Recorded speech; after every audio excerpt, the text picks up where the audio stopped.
मध्य प्रदेश में प्रधानमंत्री ई बस सेवा शुरू होने जा रही है। सबसे पहले इसे भोपाल, इंदौर, उज्जैन, ग्वालियर और जबलपुर में शुरू किया जाएगा। इसे मध्य प्रदेश की डॉक्टर मोहन यादव सरकार की कैबिनेट ने मंजूरी दे दी है। मंगलवार को मंत्रालय में आयोजित हुई बैठक में इसे हरी झंडी दी गई। कैबिनेट के निर्णय की डिप्टी सीएम राजेंद्र शुक्ल ने जानकारी देते हुए बताया कि विंध्य में 663 गांव के लिए सिंचाई योजना स्वीकृत की गई है। सरकार ने मध्य प्रदेश में प्रशासनिक पुनर्गठन आयोग बनाने का निर्णय भी लिया है। इतना ही नहीं, अब प्रदेश में पैरामेडिकल काउंसिल की जगह नई एजेंसी बनाई जाएगी। इसके साथ ही ओला प्रभावित जिलों में मंत्री, विधायकों और सांसदों को ओला प्रभावित क्षेत्रों में तुरंत जाकर देने के निर्देश दिए हैं। जी, मुख्यमंत्री जी की अध्यक्षता में कैबिनेट की बैठक संपन्न हुई है और उस बैठक में बहुत ही महत्वपूर्ण निर्णय लिए गए हैं।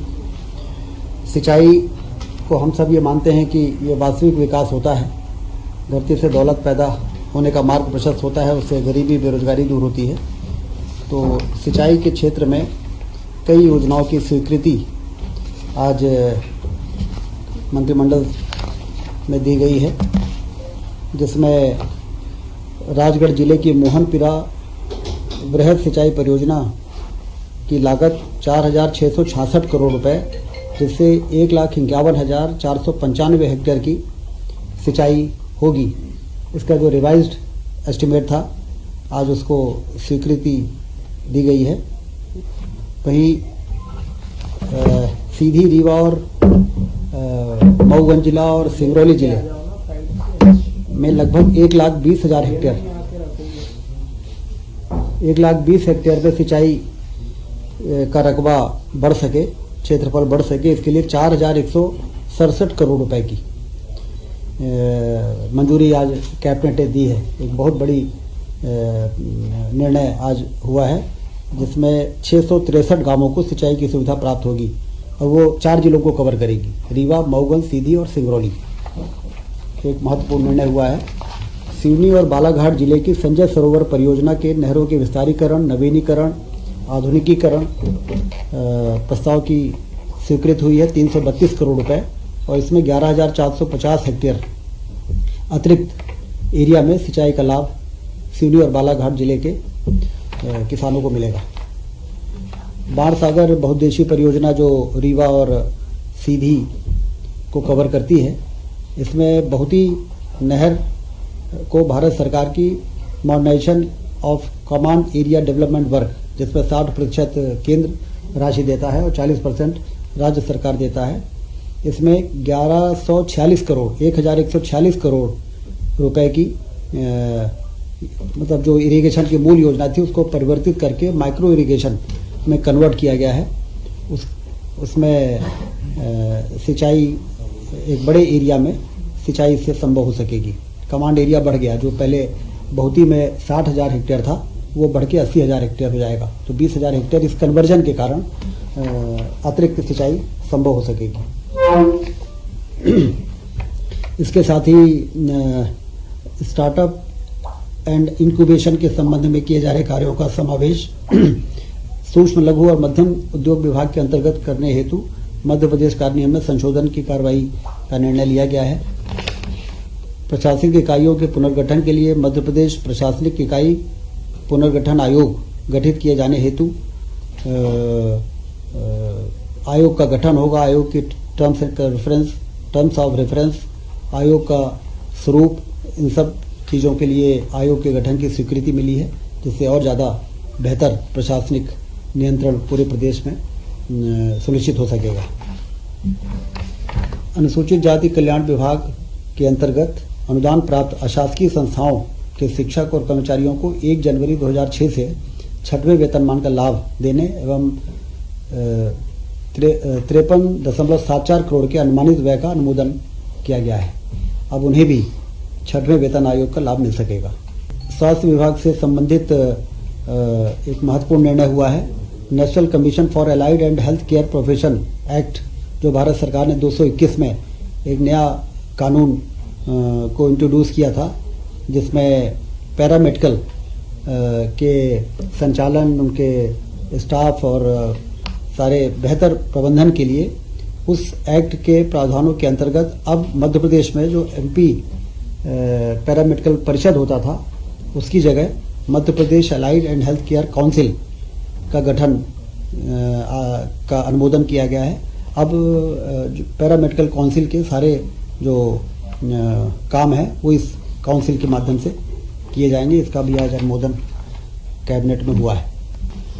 मध्य Pradesh allied and health care council, allied and health care council, पहले एमपी नर्सिंग काउंसिल था।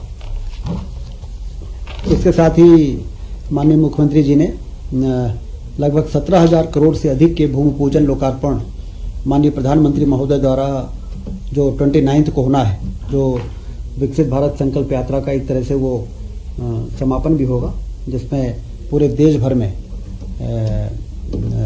लोकार्पण और शिलान्यास के काम होंगे।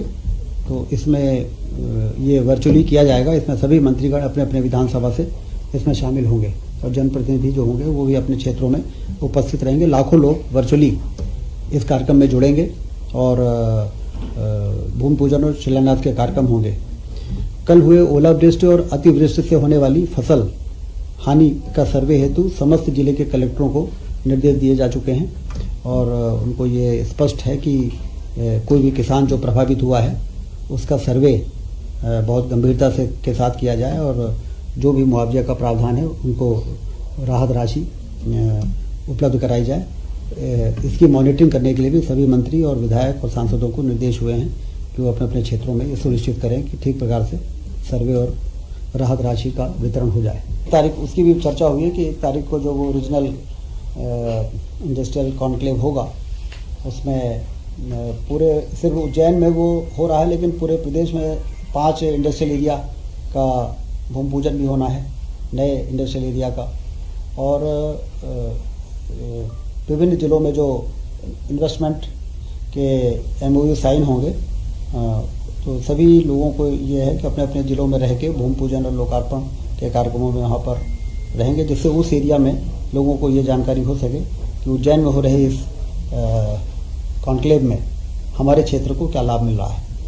प्रधानमंत्री ई बस सेवा योजना की शुरुआत हो रही है, जिसमें हमारे प्रदेश के ग्वालियर, जबलपुर, उज्जैन, भोपाल, इंदौर और सागर में PM ई बस योजना के अंतर्गत 552 शहरी ई बसों की शुरुआत के लिए स्वीकृति दी गई है। इसमें केंद्र सरकार बसों को भी उपलब्ध करा रही है और 12 वर्षों तक उसके संचालन के लिए जो O&M कॉस्ट है वो भी अवेलेबल करा रही है।